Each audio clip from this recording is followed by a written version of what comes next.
Learn Nepali language नए वाक्य सीखिए आज। नमस्कार दोस्तों, आज इस अध्याय में हम नेपाली में प्रयोग होने वाले बहुत ही महत्वपूर्ण वाक्यों को सीखेंगे, जिनको सीखने से आपकी नेपाली लैंग्वेज बोलने की क्षमता में दुगनी वृद्धि होगी। इसलिए ध्यानपूर्वक देखिए और मेरे साथ उच्चारण कीजिए। मैं आपको स्टेप बाय स्टेप सिखा रहा हूँ। राम के पास एक भाई है, इसे नेपाली में कैसे बोलेंगे? दोस्तों ध्यान से देखिए, नेपाली में इसे बोलेंगे राम को एक भाई छ। मेरे साथ बोलिए, राम को एक भाई छ। सीता के पास 4 कंप्यूटर हैं, इसको नेपाली में कैसे बोलेंगे?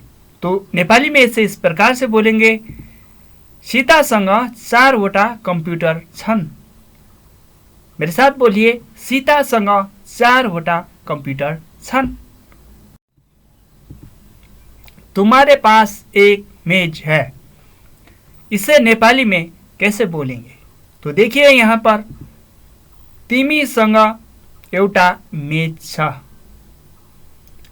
तिमीसँग एउटा मेज छ।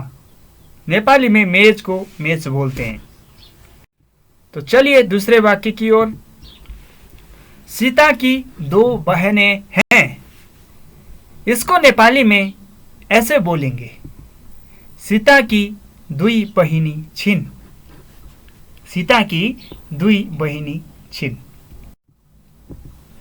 उसके पास एक पेन है, इसको नेपाली में अनुवाद करके इस प्रकार बोलेंगे, उनीसँग एउटा पेन छ। उनीसँग एउटा पेन छ। मेरे पास एक कार है। जैसे आपके पास कोई कार हो तो मेरे पास एक कार है, तो इसे नेपाली में इस प्रकार से बोलेंगे, मसँग एउटा कार छ। मसँग एउटा कार छ। उसके पास एक मकान है।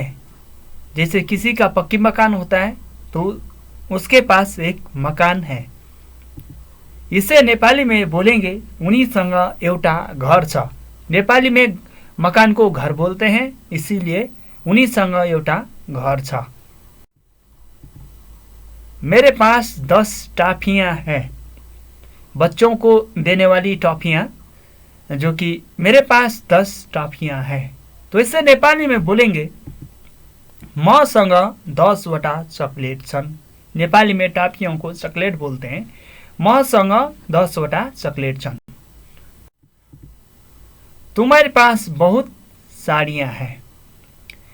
तुम्हारे पास बहुत साड़ियाँ हैं। जैसे कोई महिला किसी महिला दोस्त को बोलेगी, तुम्हारे पास बहुत साड़ियाँ हैं, तो इसे नेपाली में बोलेंगे, तिमीसँग धेरै साड़ी छन्।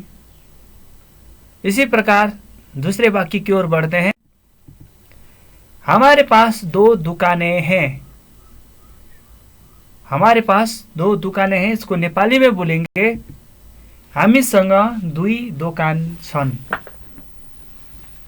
आइए नेक्स्ट वाक्य की ओर चलते हैं। उसे बुखार है, तो इसे नेपाली में बोलेंगे, उसलाई ज्वरो आइरहेको छ। उसलाई ज्वरो आइरहेको छ। मेरे पिताजी के पास एक फार्म हाउस है, तो इसे नेपाली में बोलेंगे, मेरा बुआ को एउटा फार्म हाउस छ। मेरा बुआ को एउटा फार्म हाउस छ। दोस्तों नेपाली में पिताजी को बुआ बोलते हैं, बुआ बोलते हैं, बाबा भी बोलते हैं, और कहीं कहीं पर बुआ बोलते हैं। तो चलिए नेक्स्ट वाक्य की ओर। उसे अनुभव है, इसे नेपाली में बोलेंगे, उसलाई अनुभव छ। जैसे किसी को किसी भी प्रकार का अनुभव है तो उसे नेपाली में उसलाई अनुभव छ।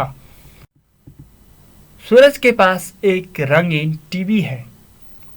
मतलब सूरज के पास एक रंगीन टीवी है, तो इसे नेपाली में बोलेंगे, सूरजसँग एउटा रंगीन टीवी छ। सूरजसँग एउटा रंगीन टीवी छ। चलिए नेक्स्ट वाक्य की ओर। मेरे पास एक स्कूटर है, चलाने वाला स्कूटर। मेरे पास एक स्कूटर है, इसे नेपाली में बोलेंगे मसँग एउटा स्कूटर छ। मसँग एउटा स्कूटर छ। मेरे माताजी के पास एक हार है।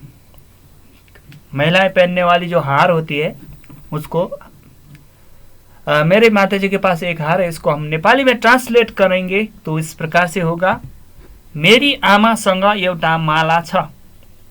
मेरी आमासँग एउटा माला छ। चलिए नेक्स्ट वाक्य। मेरी बहन के पास एक बैग है।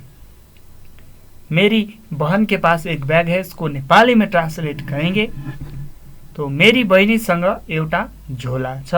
नेपाली में बैग को झोला बोलते हैं। सरला के पास एक कुर्सी है, तो इसे नेपाली में बोलेंगे सरलासँग एउटा कुर्सी छ। मनीष के पास 20 पेन है। मनीष के पास 20 पेन है, इसको हम नेपाली में ट्रांसलेट करके बोलेंगे मनीषसँग 20 पेनहरू छन्।